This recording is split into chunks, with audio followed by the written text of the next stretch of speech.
ये हमारी माताएं ज्यादा प्यार करती हैं बेटियों से, इतना प्यार करती हैं, इतना कर लेती हैं जरूरत से ज्यादा कि कुछ कुछ माताएं तो बेटियों को तलाक तक दिलवा देती हैं।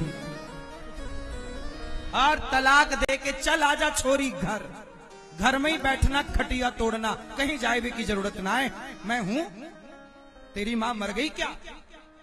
ले ऐसी बातें करती है और छोरी का घर बिगड़वा देती है। हाँ या ना? ये बात सही है कि गलत है? अर्जुन ने एक दिन सपना देखा, महाभारत की कथा है, जरा सी है, सुनो। अर्जुन ने सपना देखा क्या कि गैया बछड़े को इतना चाट रही, इतना चाट रही, इतना कि बछड़े की चमड़ी निकल गई, खून आ गया, ब्लड आ गया, रक्त बहने लगा। तो अर्जुन ने सवेरे पूछा कि कन्हैया आज मैंने सपना देखा। क्या सपना देखा? बोले गैया ने बछड़े को इतना चाटा कि बछड़े को खून आ गया, लहू से भीग गया बछड़ा, बछड़ा चिल्ला रहा पर गैया चाटे जा रही है, चाटे जा रही, खून गिर रहा। अर्जुन ने कहा प्रभु ये सपने का मतलब क्या हुआ? तब भगवान कृष्ण बोले कि अर्जुन ये सपना कलयुग में सत्य होगा तुम्हारा। क्या प्रभु इसका मतलब है? भगवान बोले कलयुग के माता पिता अपने बच्चों से इतना प्यार करेंगे, इतना प्यार करेंगे कि उनका प्यार ही बच्चों का जीवन बर्बाद कर देगा। बोलो हाँ, इतना लाड़, इतना प्यार कि उन्हें बर्बाद कर देगा। इसलिए बच्चों को प्यार करो उतना जितने की जरूरत है, जहां डांटने की जरूरत है डांटो, आंख दिखाने की, पालयेत पंचवर्षाणी, शास्त्र कहते हैं कि जब बच्चा छोटा है थोड़ा प्यार करो, थोड़ा बड़ा हो डांट करके उसे सही दिशा पर ले जाओ। ये बच्चा है, माटी की तरह है, ये माटी से घड़ा भी बन सकता है और चिलम भी बन सकती है। माटी से घड़ा भी बन सकता है और चिलम जानते हो ना, चढ़ाते हो क्या? जान ऐसे रहे हैं जैसे जेब में हो। कबू कबू चले हुक्का। अच्छा सुनो, कुम्हार चिलम बना रहा था। किसी साधु ने कहा यार चिलम क्यों बनाता है, घड़े का गर्मी आ रही है, घड़ा बनाया, किसी ने खरीदा, उसे पानी भरा, पिया, साधु ने पानी पीकर प्यास बुझाई, कहा बड़ा सुख मिला। तब वो घड़े की माटी से आवाज आई, कुम्हार तेरा धन्यवाद। क्यों? क्योंकि तूने मुझे चिलम बनाया होता तो मैं भी जलती, जो पीता वो भी जलता। तूने मुझे घड़ा बनाया, मैं भी ठंडा हूँ, जो इसका जल पीता है वो भी शीतलता को प्राप्त होता। कुम्हार तेरे विचार बदले, मेरी जिंदगी बदल गई।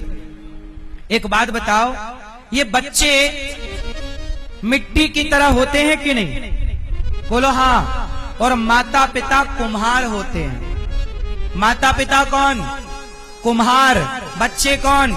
मिट्टी। अब आप अपने बेटे को घड़ा बनाओ या चिलम बनाओ, माँ बाप पर छोड़ देना चाहिए। इसलिए कहता हूँ बच्चों को इतना बढ़िया संस्कार दो कि बच्चे घड़ा बने, खुद भी शीतल रहे, औरों को भी प्यास बुझाकर शीतलता प्रदान करें, खुद किसी के काम आए, ऐसे बच्चे हों। अपना पेट भरना तो चिड़िया भी जानती है, पर सभी का पेट भरना यही इंसानियत है। यही सिखाओ बच्चों को। इसलिए बच्चों को पालो पोसो, पर उतना प्यार करो जितनी जरूरत है। ब्याह शादी कर दो, उसके बाद जिम्मेदारियां दे दो।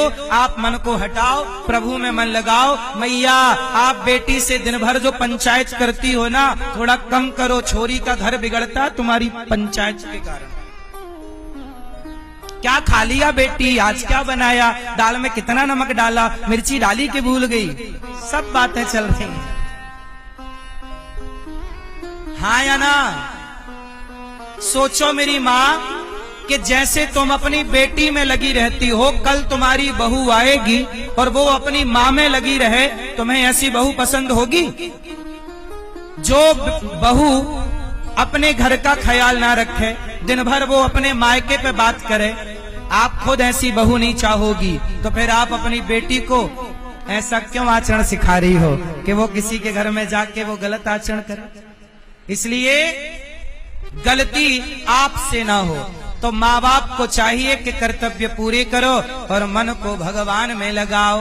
तो बेटी बेटी क्या करता है, बेटी तेरी एक दिन जमाई ले जाएगा, मिट्टी का खिलौना मिट्टी में मिल जाएगा।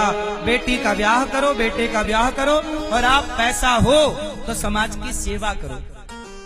पैसे से दो काम होते हैं, पाप और पुण्य। पैसे से कितने काम होते हैं? दो। लोग कहते हैं ना पैसे से बहुत काम होते हैं, नहीं होते। पैसे से केवल दो काम होते हैं, या पाप या पुण्य। तुम पैसे से शराब लाओगे, पैसे से मुर्गा लाओगे, पैसे से बकरा लाओगे, पाप होगा। क्यों? आप खाते हो बकरा बकरी? नहीं सही नहीं, खाओ मां कसम, फिर पक्का है। आजा सुनो, भगवान देखो, कोई बकरा खाए, पैसे से बकरा आता है, पैसे से मुर्गा आता है, पैसे से अंडा आता है, पर ये पाप ला रहे हो कि पुण्य ला रहे हो? और पैसे से ना रोटी आती है जो कि आप किसी भूखे को खवा सकते हो, प्यासे को पानी पिला सकते हो, प्याऊ लगा सकते हो, ये भी पैसे से लगेगा। लेकिन ये पैसा तुम्हें पुण्य देगा, और ये पैसा जो बकरा बकरी का खरीद कर खाओगे ये पाप देगा। इसलिए पैसे कमाओ मेरे दोस्तों, मेरी माँ, मेरे भाइयों, पर पैसे को कहीं भी खर्च करने के पहले ये विचार करो कि जो पैसा खर्च हो रहा है वो मेरा पैसा पाप में खर्च हो रहा है कि पुण्य में खर्च हो रहा है। ये विचार जरूर करना चाहिए। इसलिए मेरी माँ गौरी गोपाल आश्रम में हजारों 300 से अधिक वृद्ध माएं और हजारों साधु संतों को भरपेट भोजन मिलता है। आप भी किसी माँ को रोटी दान करके पुण्य कमा सकते हैं कि आपकी रोटी भी वृद्ध माँ खाए, आपकी ओर से भी अन्न क्षेत्र बांटा जाए और आप भी अन्नदान करके पुण्य के भागीदार बने। अच्छा सुनो, करदम जी महाराज तो चले गए, पर पत्नी ने कहा कि पुत्र चाहिए, पुत्र दिया। एक पुत्र हुआ, नाम रखा कपिल। अब कपिल देव जी का जन्म हुआ, करदम जी चले गए। माँ देवहूति और कपिल देव जी का बड़ा संवाद हुआ। माँ देवहूति ने कहा कि मेरा मन वश में कैसे हो? कपिल देव जी ने कहा तितिक्षवः कारुणिकाः सुहृदः सर्वदेहिनां अजात शत्रवः शांता साधवः साधुभूषण। मैया, मन को वश में करना हो तो क्या करेंगे? प्रैक्टिस करेंगे। कल एक दिन हमने बताया था कि मन को कैसे वश में किया जाए।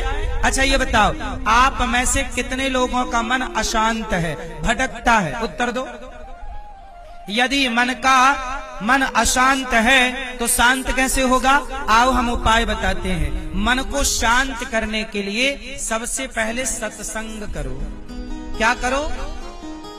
कथाएं सुनो, भगवान के नाम का आश्रय लो, खूब नाम जप करो। श्री कृष्ण गोविंद हरे मुरारी, हे नाथ नारायण वासुदेव, राधे कृष्ण राधे कृष्ण राधे कृष्ण।